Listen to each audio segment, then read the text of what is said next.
Welcome, fierce and fearless, to another great episode of Baltic Boss Babes. Get ready to open your inner powerhouses as we dive into the depths of entrepreneurial wisdom.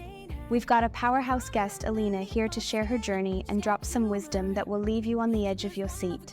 So grab your coffee, put on your boss babe attitude, and let's rock this episode like the unstoppable forces of nature that we are. Baltic Boss Babes Podcast, Unfiltered Edition, Episode 3. Hello, this is Kadi and Aya here with yet another episode from Baltic Boss Babes. And today we have another boss babe visiting us. Her name is Alina Silina. And Alina is the founder of Busy Monday, which is an outsourced marketing consultancy for IT companies and startups. And the company focuses on helping the companies with new product launches. Also, Alina is a supporting advisor for the Latvian Startup Association starting.lv. And so hi Alina, how are you today? Hello everyone, very good. So maybe you could give us kind of like a short overview of your journey. How did you get into the startup space in the first place? Sure. Well, my career path has been quite varied. I tested myself in very many different roles, organizational structures and industries, starting from international IT companies where I've spent quite a lot of time as a product manager, product owner, and junior marketer. Yes, and then I smoothly transited to government institution where I first time was introduced to Latvian Startup Association. Back then I was invited to join a newly established startup support division at Investment and Development Agency of Latvia. And it was a fun, challenging, captivating chapter in my professional life. Together with a compact team of enthusiasts, we talked to startups from government perspective, designed new support programs, learned how to adapt them, how to implement them in the way so local entrepreneurs are supported, and provided with extra tools how to accelerate, how to go global, how to scale up, right? And after a while, I transited again and I went to a startup company, the local company that produces industrial drones. I put a head of the marketing manager. And then again, I started everything from the scratch, learned how to work in this busy and chaotic environment until recently, approximately 1.5 years ago, I decided why not to try do something on my own. That's how I ended up establishing my own business, which is marketing consultancy services Busy Monday. As you mentioned, for startups, obviously, because of my previous experience, helping them to launch new products, new services, or, for example, expand to new geographies and new markets. Awesome. I think there's quite a journey for you, for sure. From my side, hi everybody, I here. I would like to ask you to explain a little bit more about your company. What is your business model and the benefits that you're bringing to the startups and other companies that you work with, and your role in the company? Right.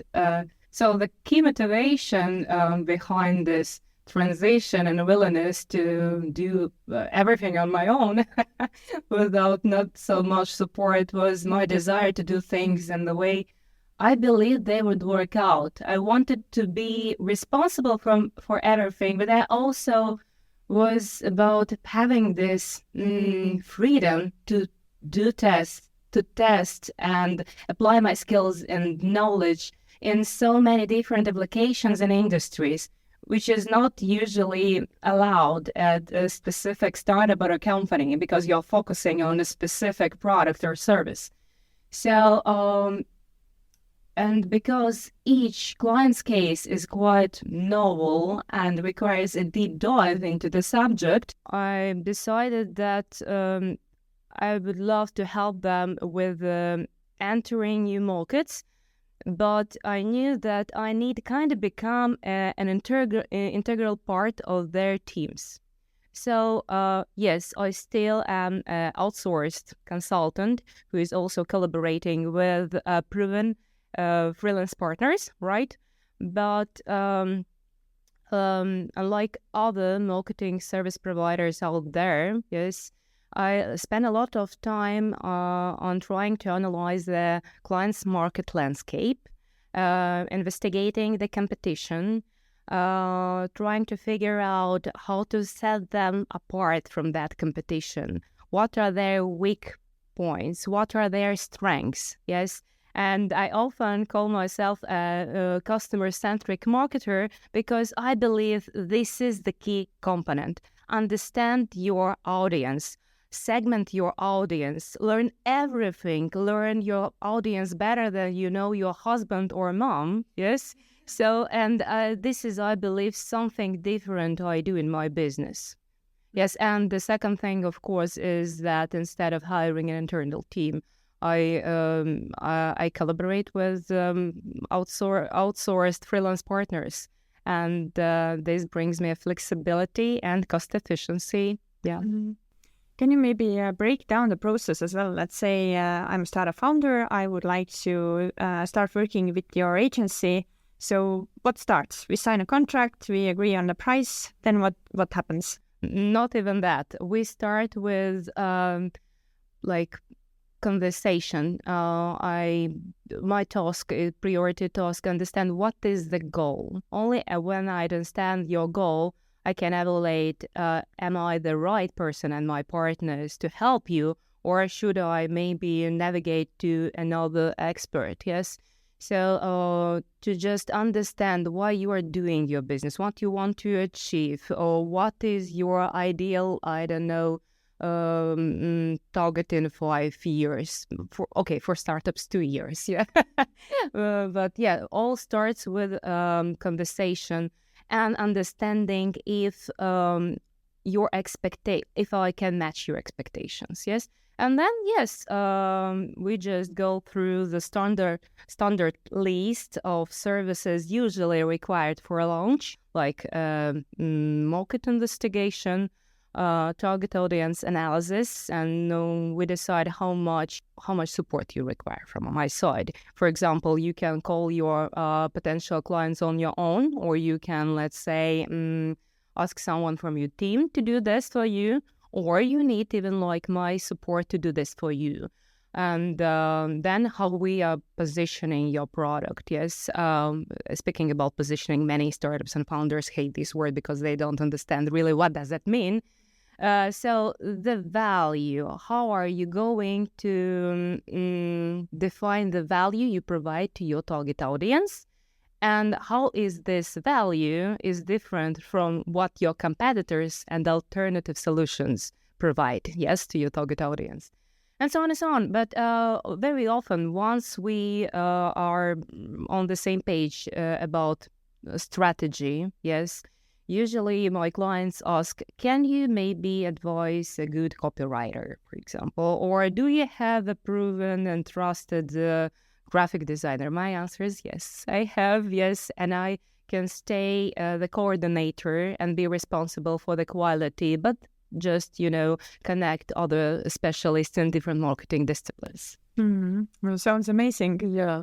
Can you maybe give us a little bit, or maybe you don't have to mention this price, but how much would it cost for a startup or for a company? So someone who might be listening to this, is it like very expensive service, or do you charge? Very expensive. Jokes apart.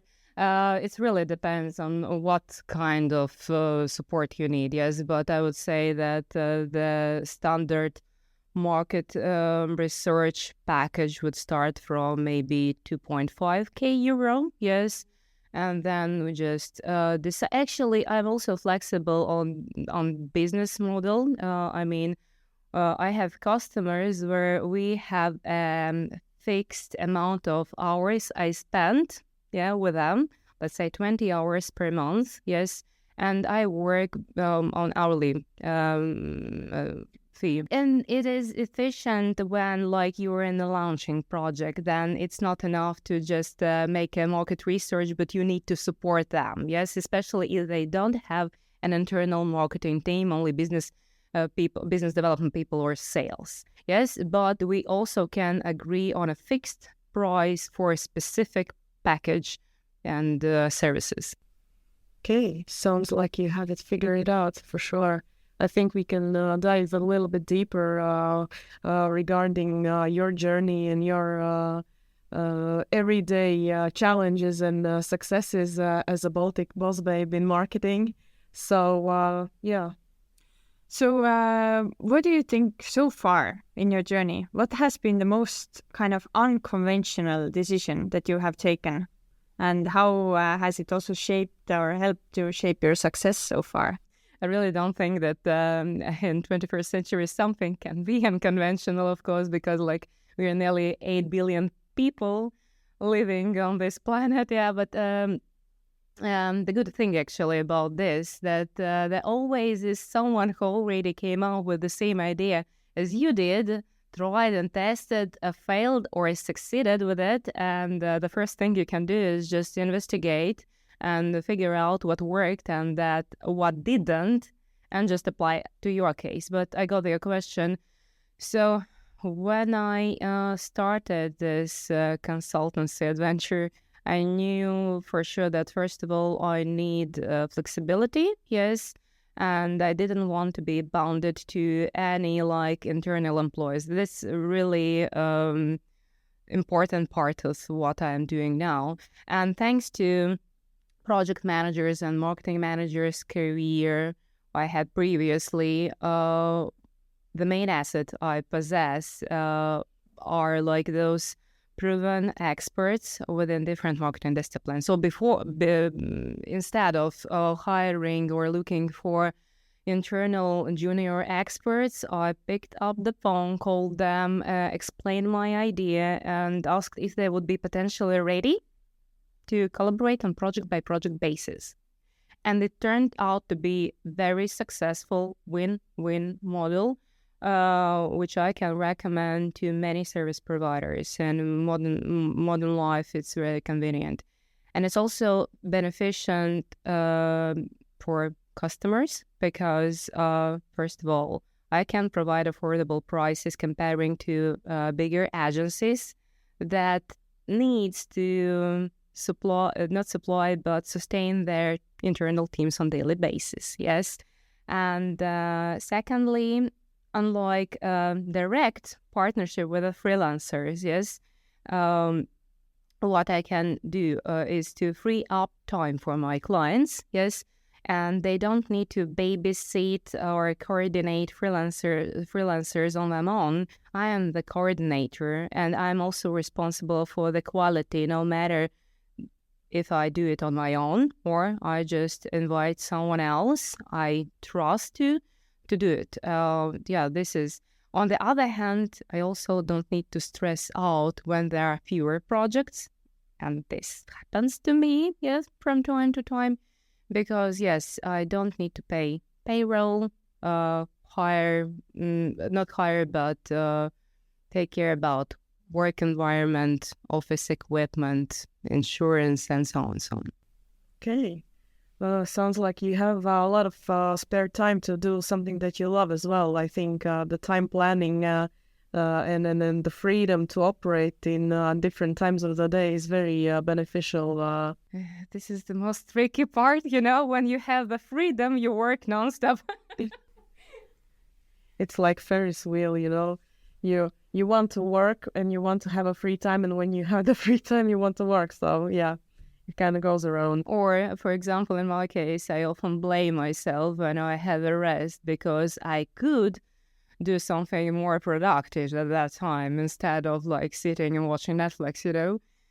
Just coping with yourself is an important challenge as well. Actually, when you are mentioning this, what is the biggest challenge for you? As you're running.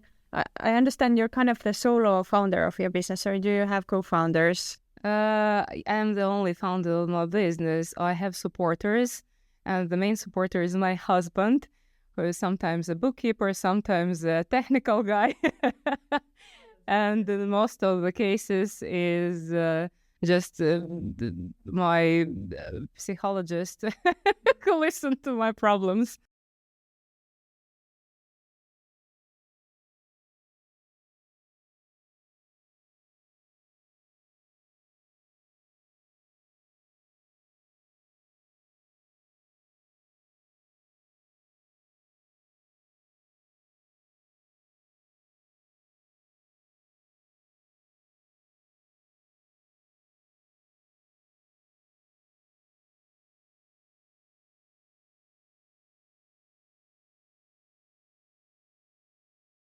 Imposter syndrome. I'm not good enough. I'm not expert enough. Don't have knowledge that other experts in my field possess, or why I think I can do this. And yeah, just doubting myself all the time. Yeah, this is the hardest. I think it's very common. I hear that a lot. But what do you do when you have those doubts? Do it scared. Really, this is the freshest advice I can give to anyone there with this imposter syndrome. Of scared, do it scared. Yeah, because the problem is that we lack self-confidence sometimes because we compare ourselves to so many people who, yes, probably some of them will be more prominent, more efficient, more knowledgeable, and so on and so on. But I always try to visualize like a triangle, where on the top of this triangle is the smallest peak size part with this best of the best high-end experts. I'm in the middle, and if I look around, I will always find also people who does not possess some skills I have, and the people who maybe cannot deliver the same value I can to my target audience. So I think that instead of comparing yourself to all the people, yes, just, yeah, of course, try for improvement, yes, but never ever underestimate your abilities and capacities. That's a really good advice. Yeah, for sure. I hope that everybody is listening. Because we're starting to spill gold here. Since us are being women and in a rather technical, not only technical ecosystem, but we can say that business is still led by men. So what is the biggest stereotype that you have encountered, and how did you manage that? I'm not sure 100% I've ever experienced or faced situations like that. Maybe only when I first meet a customer, business owner, and we just dive into discussing their needs, their requirements, or their expectations, how I can help them. And sometimes during these intro meetings, I can feel kind of skepticism because of my ability to understand their technology, especially if this is the case of scientifically comprehensive product like previously mentioned industrial drone or modular systems for surveillance applications, yes. But then again, usually after a longer conversation, they feel my desire to dive into the topic, my courage, and I also do address a lot of technical questions. And then gradually their skepticism usually disappears, yeah. And also like demonstrating related use cases and showing some related portfolio works can help in situations like that. Yeah. I've also kind of felt the same thing, that maybe when you come to the meeting, you will get kind of this elevator look and, okay, what does she know? And but once you open your mouth and then you start talking, then at least this is the way I perceive it. The tension kind of relieves. They are like, okay, maybe she has a brain. We women need to be patient, right? It is still, I think it is getting better, and I also really haven't felt this kind of. But there is some sort of bias out there still towards female founders, I think. And this is, that why we are here and discussing. Yes. Listen, breaking these kind of stereotypes. What's been the most kind of challenging or uncomfortable discussion or conversation that you have had to have so far with maybe your partners or your customers? I've had a lot of uncomfortable situations and conversations, both with, let's say, customers who didn't want to pay me for services and with freelance partners who apparently notified me in the last moment that they won't be available for a project, or even worse, in the middle of project, they say because of the force majeure situation, they cannot deliver on time. And I previously explained that I am responsible for the quality, and it immediately affects my my brand, yes, and especially in the compact community of Baltic startups. It's important because word of mouth works really fast, and you need to take care of things like that.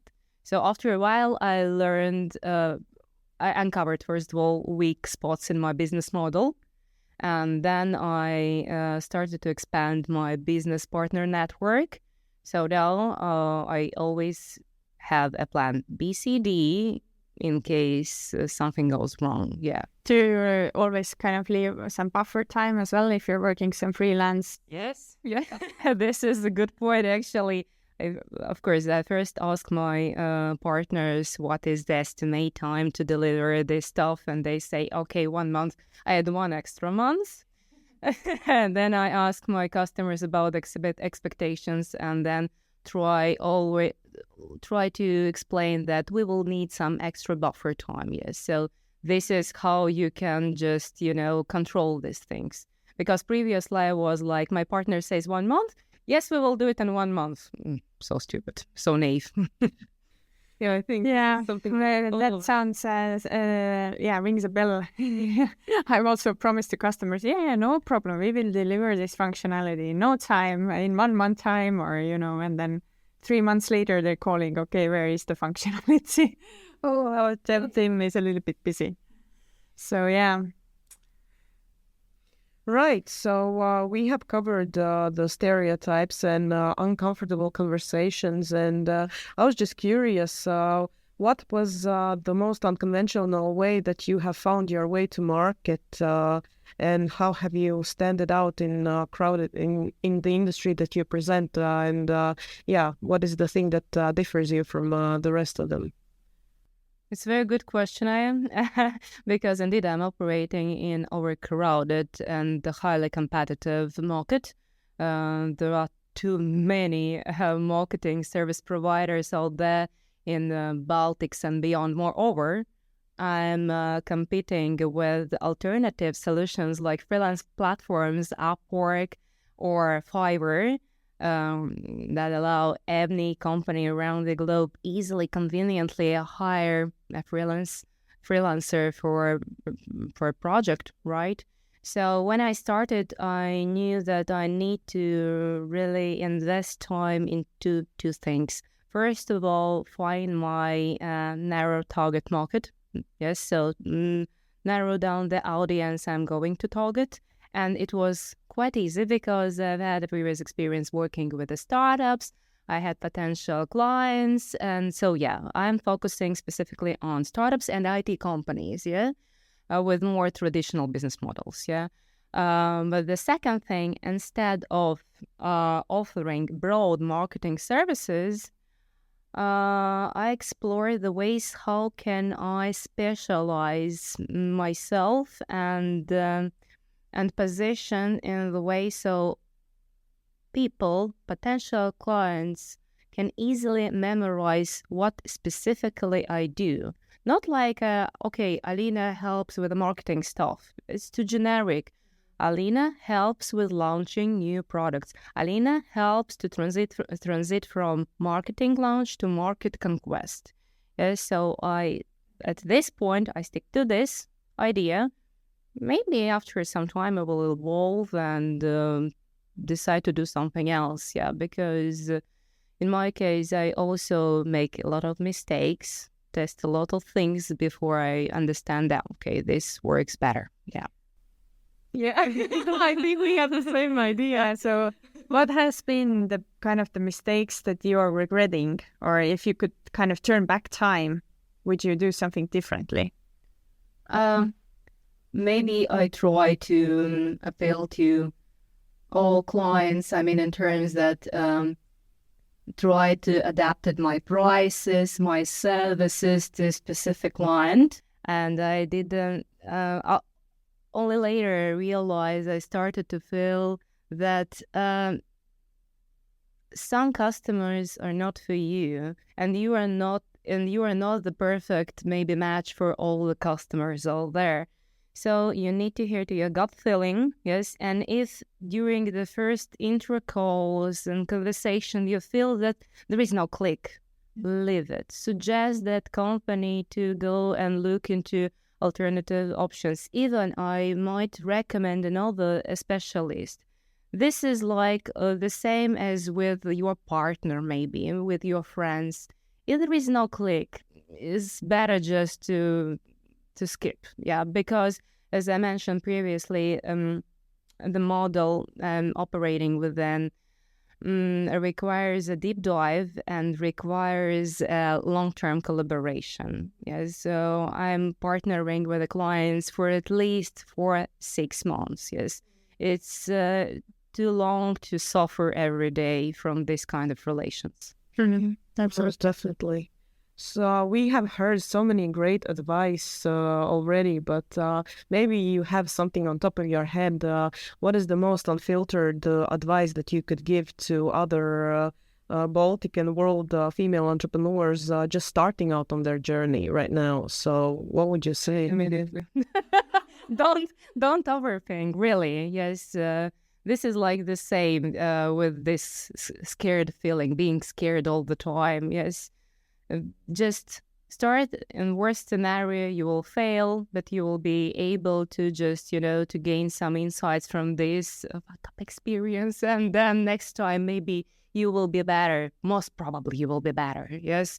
So just don't overthink. If you feel you want to try it, try it.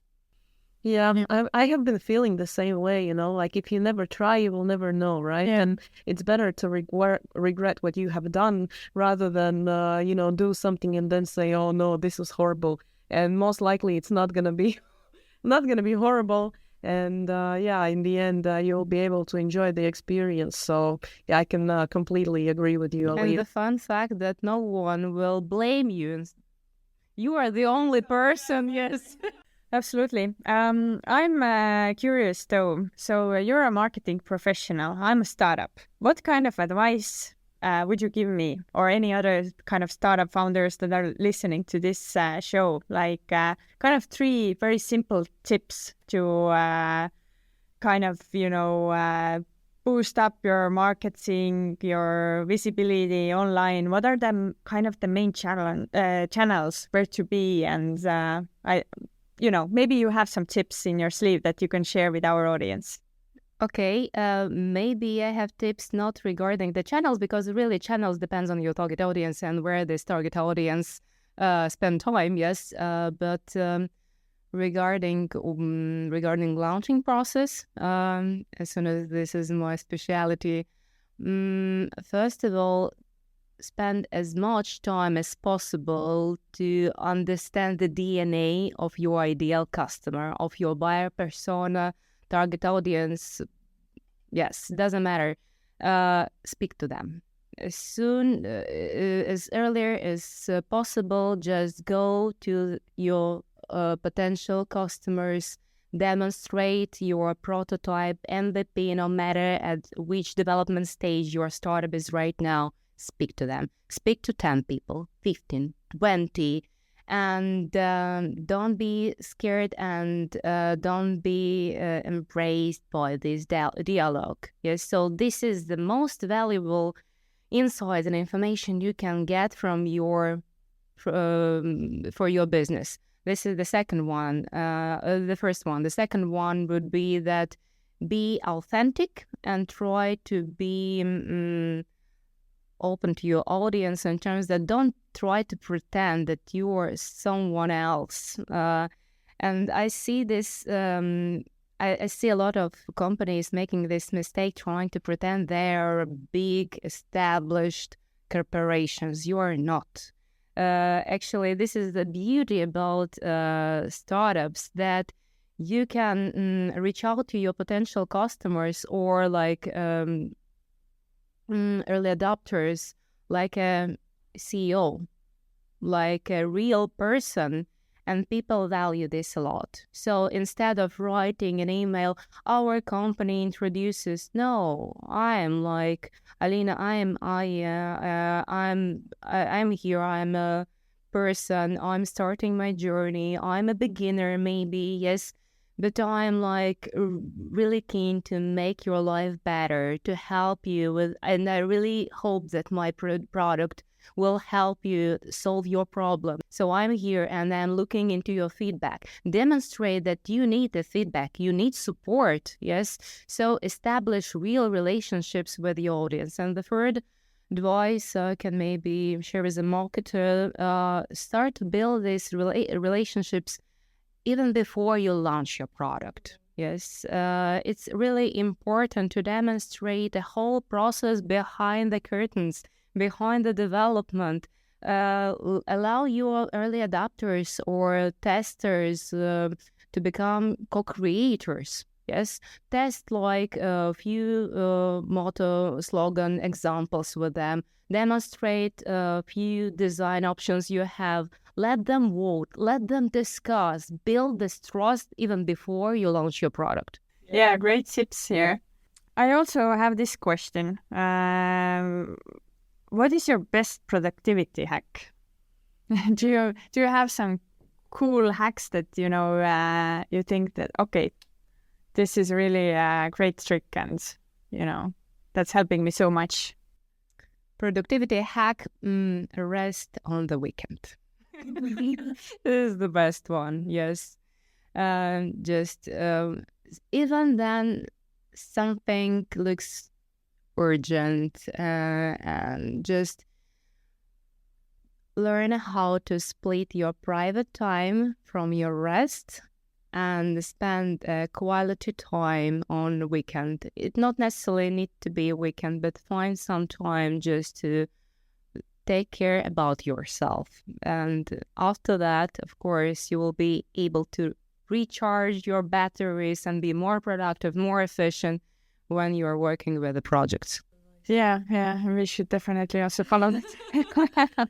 I think most of the female founders should follow. And male founders as well. Yeah, true. Yeah. I mean, but us being in the startup ecosystem, there are so many overachievers. Mm-hmm. Like they are trying to work 24 or 6 hours a day and not even 24. And I think that this is a very good advice to actually value the time that you can take for yourself and actually understand and become more productive. Yes, exactly. Yeah. So... yeah, I think we have reached the last question for today, and I think Kadi and myself can thank you, Aline, for a lovely conversation and all the advice and really truly inspiring tips and tricks and knowledge that you have shared. So yeah. Yeah, thank you, Alina, and everyone who got more interested about this opportunity of outsourcing a marketing specialist who is specializing on product launches and maybe some new market launches, then check out, is it busymonday.com? busymonday.io. Okay, busymonday.io. And yes, and follow Baltic Boss Babes to be notified when our next episode is out and with another cool boss babe. Thank you, Alina, for coming. Thank you very much. The pleasure is all mine. It was a very captivating, interesting conversation today. Well, you did most of the talking. Yeah, I agree, 100%. Thank you. Yeah, bye.